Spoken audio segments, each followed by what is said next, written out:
Every country on earth at the moment is reforming public education. There are two reasons for it. The first of them is economic. People are trying to work out, how do we educate our children to take their place in the economies of the 21st century? How do we do that, given that we can't anticipate what the economy will look like at the end of next week, as the recent turmoil is demonstrating? How do we do that? The second, though, is cultural. Every country on earth is trying to figure out, how do we educate our children so they have a sense of cultural identity and so that we can pass on the cultural genes of our communities while being part of the process of globalization. How do we square that circle? The problem is they're trying to meet the future by doing what they did in the past. And on the way, they're alienating millions of kids who don't see any purpose in going to school.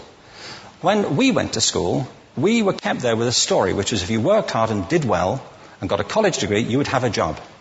Our kids don't believe that. And they're right not to, by the way. You're better having a degree than not, but it's not a guarantee anymore. And particularly not if the route to it marginalizes most of the things that you think are important about yourself. Some people say we have to raise standards as if this is a breakthrough. You know, like, really, yes, we should. Why would you lower them? You know, I mean, I haven't come across an argument that persuades me of lowering them. But raising them, of course we should raise them. The problem is that the current system of education was designed and conceived and structured for a different age. It was conceived in the intellectual culture of the Enlightenment and in the economic circumstances of the Industrial Revolution. Before the middle of the 19th century, there were no systems of public education. Not really. I mean, you could get educated by Jesuits, you know, if you had the money. But public education, paid for from taxation, compulsory to everybody and free at the point of delivery, that was a revolutionary idea.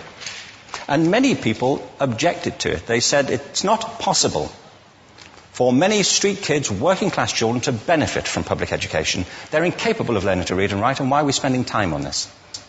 So there's also built into it a whole series of assumptions about social structure and capacity. It was driven by an economic imperative of the time, but running right through it was an intellectual model of the mind, which was essentially the Enlightenment view of intelligence.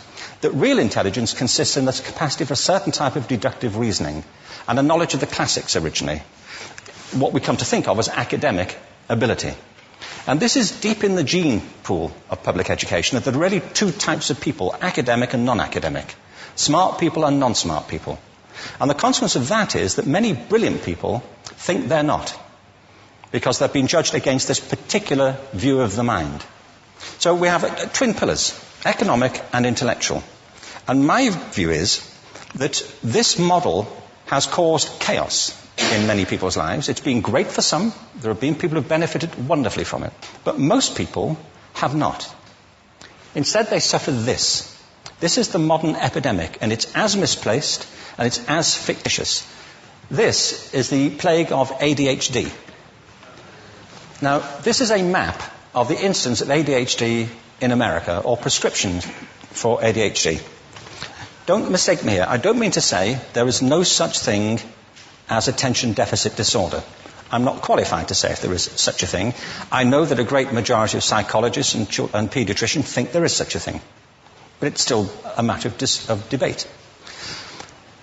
What I do know for a fact is it's not an epidemic. These kids are being medicated as routinely as we had our tonsils taken out. And on the same whimsical basis, and for the same reason, medical fashion. Our children are living in the most intensely stimulating period in the history of the earth.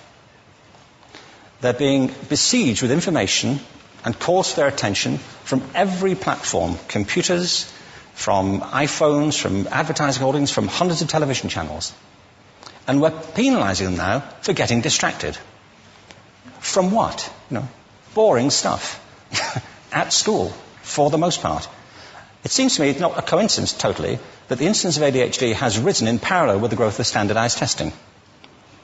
Now, these kids are being given Ritalin and Adderall and all manner of things, often quite dangerous drugs, to get them focused and calm them down. But according to this, attention deficit disorder increases as you travel east across the country. People start losing interest in Oklahoma.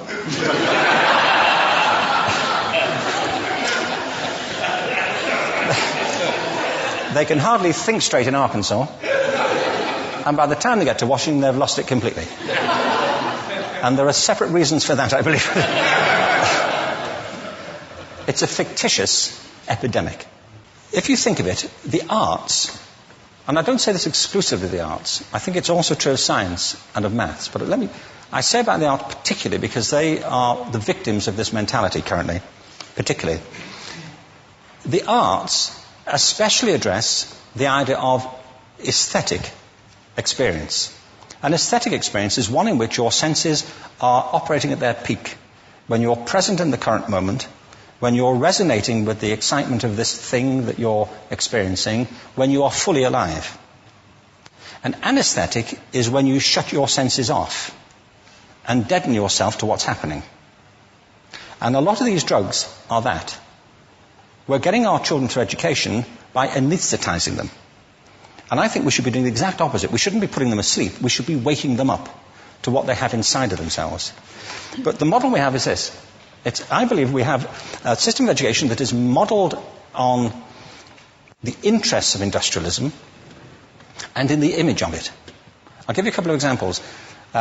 Schools are still pretty much organized on factory lines, ringing bells, separate facilities, specialized into separate subjects.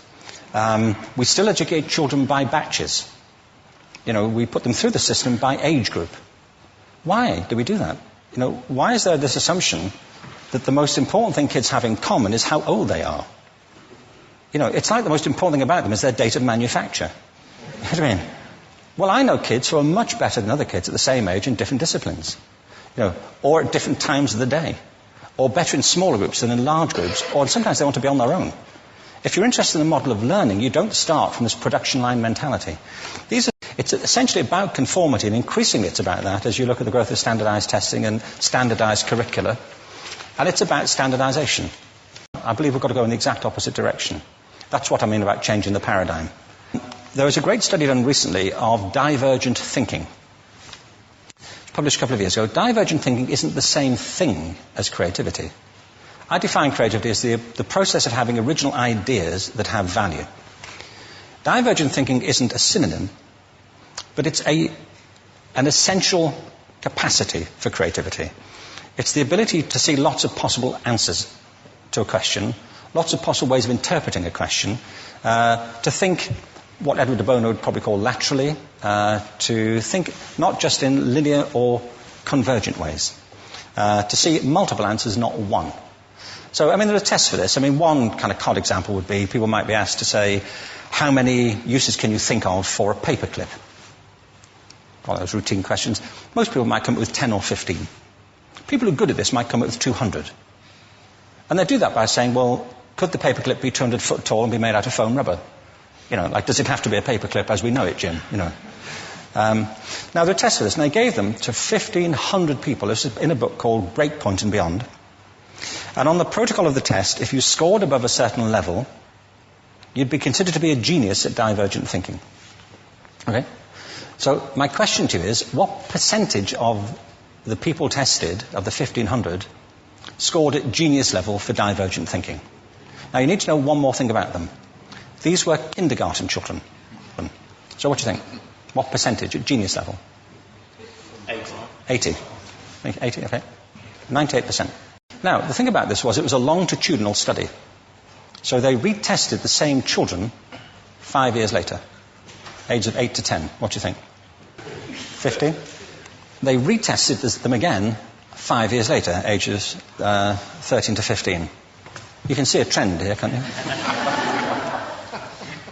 Now, this tells an interesting story, because you could have imagined it going the other way, couldn't you? You start off not being very good, but you get better as you get older. But this shows two things. One is we all have this capacity, and two, it mostly deteriorates. Now, a lot of things have happened to these kids as they've grown up. A lot.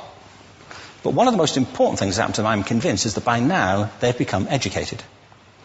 They've spent 10 years at school being told there's one answer, it's at the back. And don't look. And don't copy, because that's cheating. I mean, outside schools, that's called collaboration, but inside schools. Now, this isn't because teachers want it this way, it's just because it happens that way. It's because it's in the gene pool of education. We have to think differently about human capacity. We have to get over this old conception of academic, non-academic, abstract, theoretical, vocational, and see it for what it is, a myth. Secondly, we have to recognize that most great learning happens in groups, that collaboration is the stuff of growth. If we atomize people and separate them and judge them separately, we form a kind of disjunction between them and their natural learning environment. And thirdly, it's crucially about the culture of our institutions, the habits of the institution and the habitats that they occupy.